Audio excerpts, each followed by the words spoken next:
Welcome to the third of the Thames Luminaries lecture series, a truly collaborative effort to celebrate our local history and local luminaries drawn together by the River Thames. My name is Rachel Morrison and I'm from Marble Hill, and I'll be your host for these lectures. So without further ado, I'll hand you over to our amazing chair for this evening and for all of the Thames Luminaries series. She's a wonderful lecturer and a literary historian, our wonderful Professor Judith Hawley. Hello, Rachel. Thank you very much indeed for your introduction, and welcome to all of you who are here.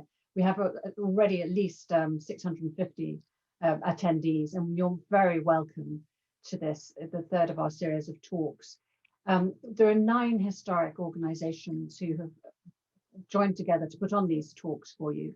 We are desperate to engage with our audiences. We greatly miss you, and we really encourage you to share your feelings, your thoughts about Pope and his grotto today. I'm particularly delighted to introduce Dr. Marion Harney to you because of her involvement with Pope's Grotto. I'm one of the trustees of the Pope's Grotto Preservation Trust, and Marion has been there from the start, working with us to restore Pope's Grotto or to preserve it for future generations. And I'm pleased to be able to announce that we now have permission from the National Lottery Heritage Fund to go ahead with the preservation work. So we'll be starting that quite soon. Now, Dr. Marion Harney, who you might well know already as for her extraordinary expertise in architecture and landscape and restoration and preservation, is developing her talk tonight from work she did some time ago for her MPhil thesis. She researched then Alexander Pope's relationship with Prior Park, a small landscape in the Bath region, and it's the seat of Ralph Allen, who owned the stone mines from which Bath was built and also provided some of the stones for Pope's Grotto. And her project and her interest in Pope developed further when she worked in collaboration with her friend and colleague, Professor Paul Richens. Together, they've worked on projects developing internationally renowned research into the application of computer-aided design techniques to inform traditional scholarship in the field of architectural history. Now, this computer-aided design helps us visualize and analyze important historic buildings and landscapes. And Marion and Paul have been working with Pope's Grotto's Preservation Trust to recreate Pope's lost landscape at Twickenham. You will see some of Paul's work in progress in the digitally recreated images during this talk, and I'm very pleased to hand you over now to Dr. Marion Harney. Hello, good evening, everyone. 18th century literature, landscape and architecture are expressions of complex cultural ideas, aesthetic needs and intricate human experience. The early 18th century was pivotal in the evolution of the English garden, seeing the transition from the formal Baroque to the idea of contrived natural landscape. Alexander Pope was the principal literary genius of his day and the leading poet of his generation. He was at the center of a circle of influential patrons and artists in this early phase of interrelated revivals of classical architecture and innovative approaches to landscape design. Pope's poetry and essays describe his own and contemporary aristocratic society's attitude to landscape and architecture, and their response manifested itself in denigration of the artificial in landscape design and advocated a naturalistic approach. He was considered something of a pioneer of the landscape movement with his Guardian essay of 1713. At this time, Baroque layouts were prevalent, which were stylized, uniform, and geometrical, with planting severely manicured into architectural forms and variety provided by variations in surface textures, color, elaborate fountains, water features, and statuary. Pope reacted against these gardens, which subjected nature to the rule of art and rejected unified scenes and grand designs, to become one of the main proponents of the simplicity of the ancients advocating a more natural landscape style in garden design that worked with nature rather than imposing geometrical patterns upon it. This insistence on responding to natural topography is encapsulated in Pope's line, "Consult the genius of the place in all." And this concept prefigures the Romantic approach to nature. His landscape theories developed and evolved through the combination of composing, reading, and translating classical literature, where he experienced these verbal and imaging pictures of the classical gardens of antiquity.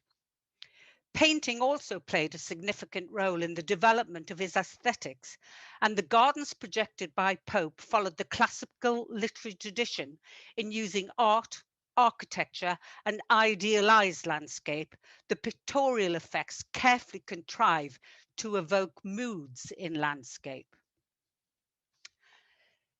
Through his writing and his close association with Lord Burlington and William Kent, he was highly influential and undoubtedly helped to establish the new national taste in garden design that would become to be known as the English landscape style, English garden style.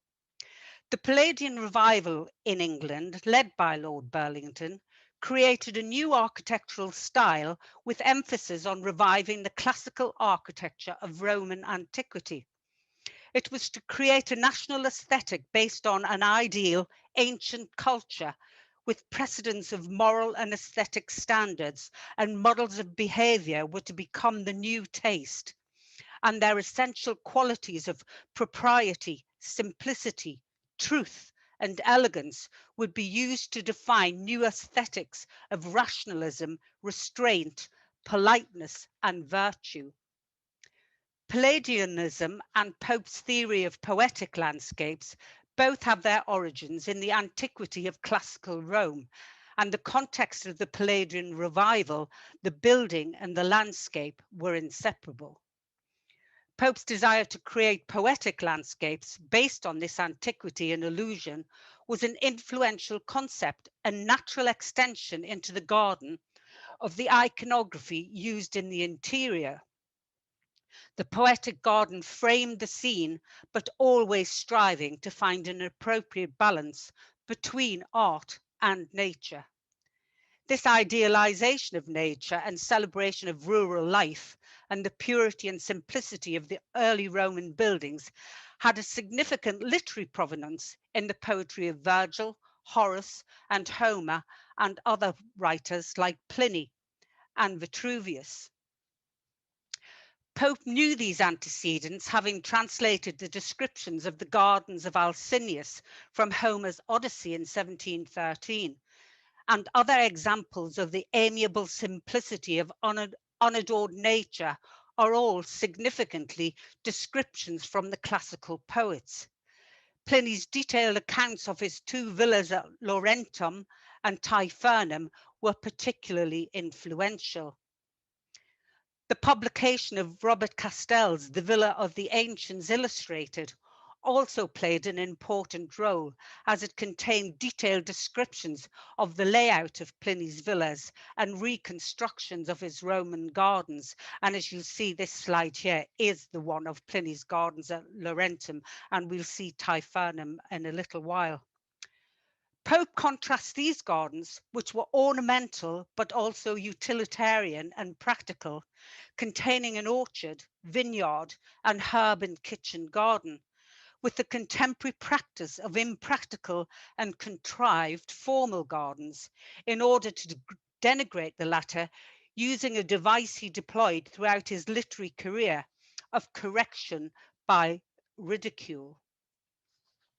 And this is a picture of Durham, which is just about 10 miles north of Bath, the seat of Lord Blathwaite. So Pope says, how contrary to this simplicity is the modern practice of gardening. We seem to make it our study to recede from nature, not only in the various tonsure of greens into the most regular and formal shapes, but even in monstrous attempts beyond the reach of art itself. We run into sculpture and are yet better pleased to have our trees in the most awkward figures of men and animals than in the most regular of their own.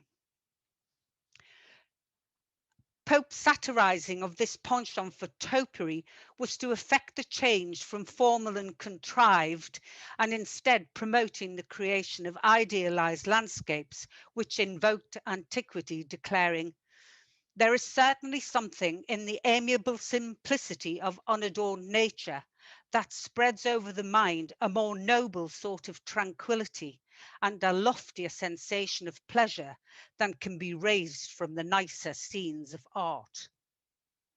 And again, this is the Roman garden, sorry, is it a Tuscan, this one? This was the taste of the ancients in their gardens, as we may discover from the descriptions there are extant of them. The two most celebrated wits of the world, referring to Virgil and Homer, have each of them left us a particular picture of a garden, wherein those great masters, being wholly unconfined, and painting and pleasure may be thought to have given the full idea of what they esteemed most excellent in this way. Pope argued for the virtues of utility and rustic simplicity, and he encapsulated his philosophy of the English landscape style with a plea for a picturesque combination of art and nature. He was advocating this concept in his own garden by 1724, and by 1731 was making his theory a subject of his poetry. His lost garden at Twickenham was a small-scale but highly influential 18th century poetic landscape based on classical literature, antiquity and allusion. The garden, open to the public from 1736, was where his theories on landscape were most vividly portrayed and where he was free to experiment with his new styles.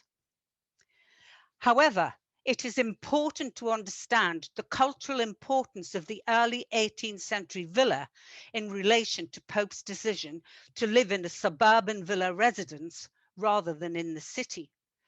The prototype Palladian villa in England, like the new style of gardening, affirmed the purity and simplicity of antique architecture and the political, moral, and aesthetic principles advocated by the Palladian revival. These villas were rarely built as dynastic seats or principal residences and could therefore avoid ostentatious display. And the pleasure factor is what distinguishes them from the country houses. They were intended as a pleasurable retreat from the city and retirement from public life, and were meant for the enjoyment and relaxation of the owner and their circle, and Pope would have been free to indulge his theories on garden design in his semi-rural villa retreat on the banks of the Thames. In December 1719, during the first year of his residence, Pope wrote to his friend William Broome, giving a brief description of what he could expect to see at Twickenham. He says, "The place I am in is delightful as you can imagine any to be. In this situation, the situation is so very airy and yet so warm that you would think yourself in a sort of heaven, where the prospect is boundless and the sun your near neighbour. Such wonders of the enchanted bowers, silver streams, opening avenues, rising mounts and painted grottos, and where during a flood in the following year, he found the prospect prodigiously fine." He enumerates on the features, and you'll see them here in this illustration by Searle, as they existed in a letter of 1725 to the Earl of Strafford. He says, "I have a theatre, an arcade, a bowling green, a grove and what not." In the same year to Edward Blunt, he relays the view from the different perspectives of the river and his grotto. "From the river Thames, you see through my arch up a walk of the wilderness to a kind of open temple, wholly composed of shells in the rustic manner, and from that distance, under the temple, you look down through a sloping arcade of trees and see the sails on the river passing suddenly and vanishing as though through a perspective glass. The connection between garden design, theatre sets and landscape painting are unmistakable in this comment on the visionary scene he created. In 1726, Pope reported to the Earl of Oxford on a feature that Bridgman had designed for him.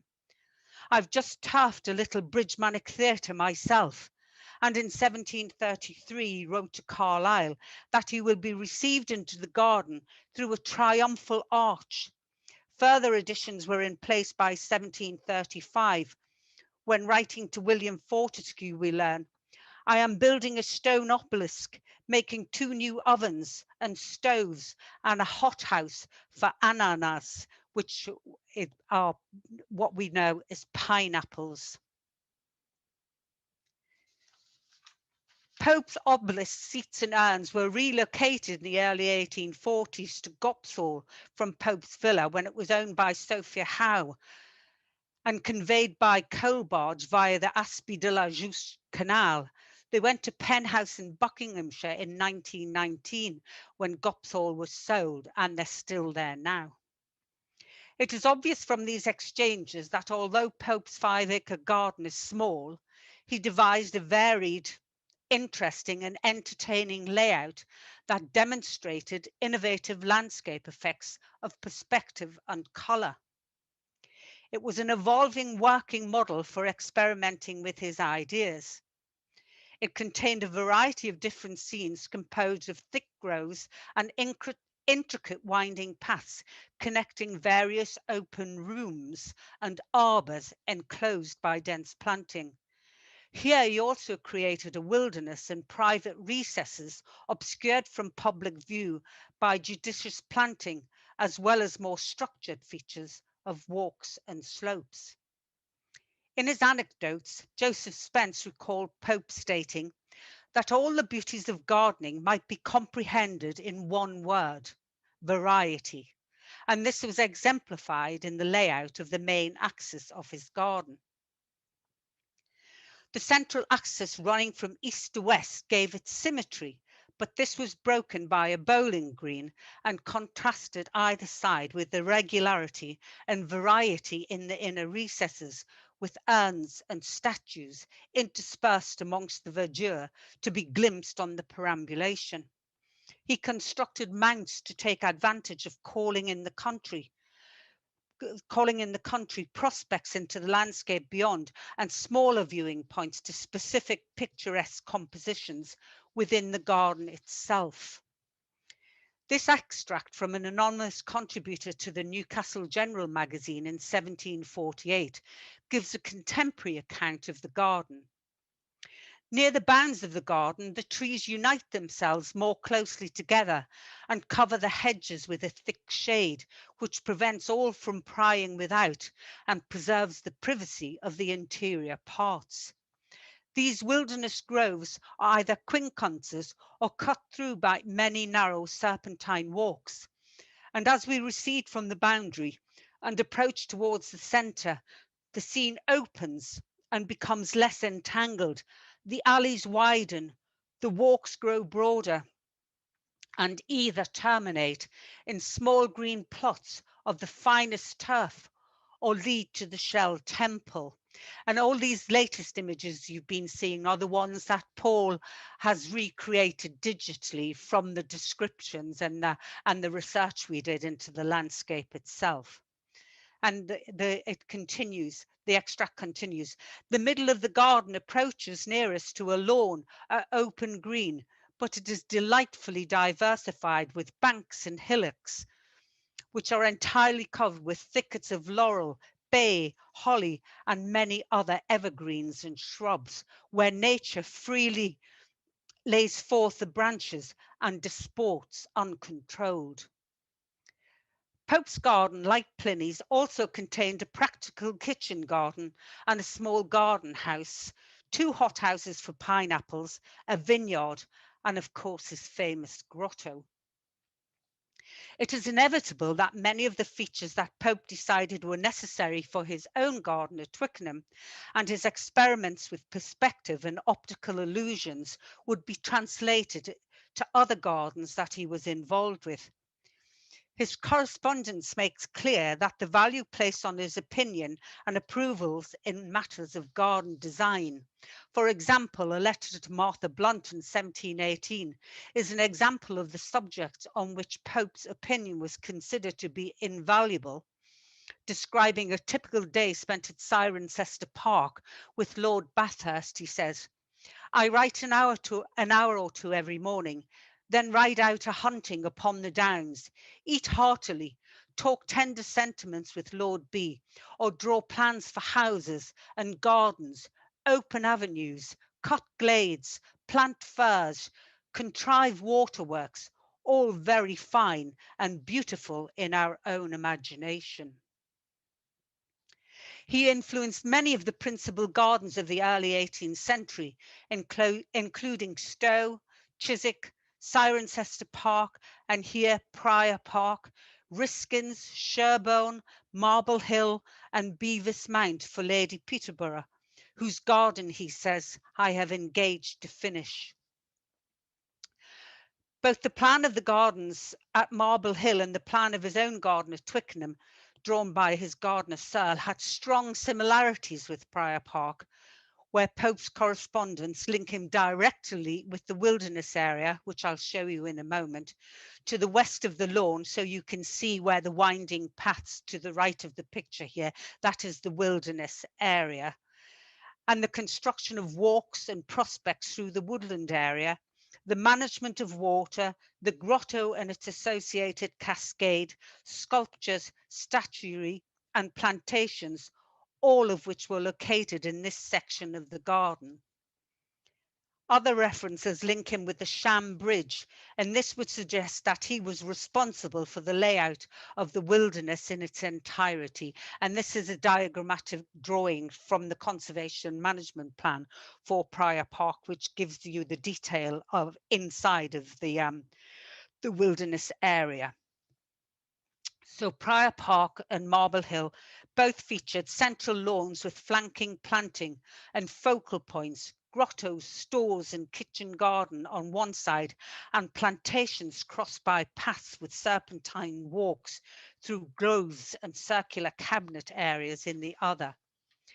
The influence of other garden designs is implicit in his letter to Blunt and correspondence with others, confirming that their designs also served as a source of inspiration, demonstrated by the transposition of elements and features from other early 18th century gardens being replicated at the various sites that he worked at. So all of these gardens took advantage of extensive prospects and framed views, blend the symmetry and regularity associated with classical architecture with the natural landscape, and are in complete harmony with Pope's theories of poetic landscape in the contrasts, opening glades and intimate shades achieved through variety in planting. For Pope, the genius of the place lay primarily encoded in the landscape. His application of painterly art to the concept for the formation of landscape and gardens is epitomized in his phrase, "All garden is landscape painting," recorded by Spence in his Anecdotes. Pope discussed his theory of planting to obtain a particular effect with Spence in September 1739, where he says, "The light and shades in gardening are managed by disposing the thick grove, the thin, and the openings in a proper manner, of which the eye is generally the properest judge. These clumps of trees are like the groups in pictures," and here he was speaking with reference to his own garden. "You may distance things by darkening them and by narrowing the plantation more and more towards the end, in the same manner as they do in painting. And 'tis executed in the little cypress walk to the obelisk," referring to the plantations surrounding the monument to his mother, a focal point of his garden.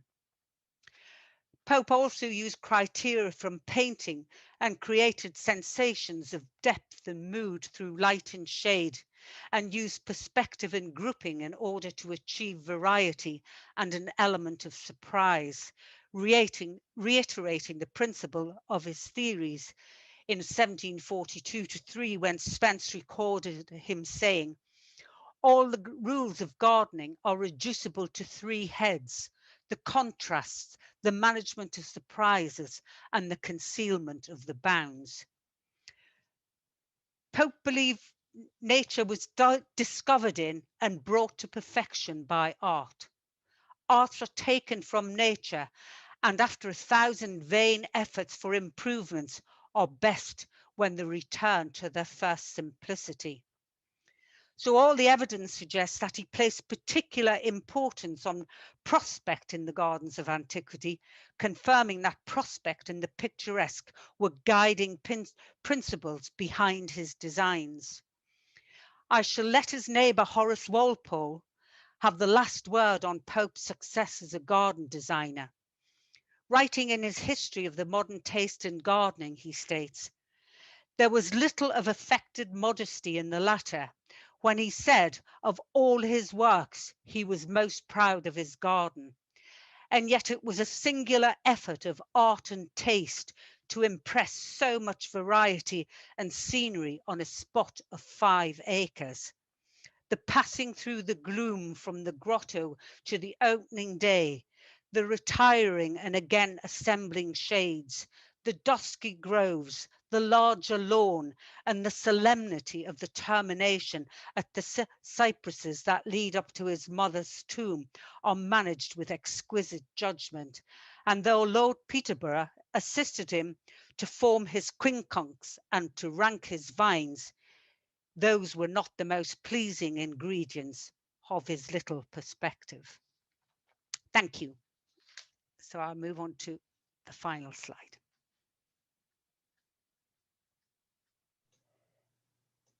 Thank you so much, Marion, for that wonderful talk. She's leaving up that slide just for a moment for you to register that if you'd like to support the work of Pope's Grotto Preservation Trust, there is an opportunity to to donate to us further. Thank you, those of you who have already supported us and the work of all the 9 organisations that make up this particular group of luminaries. Thank you so much, Marion.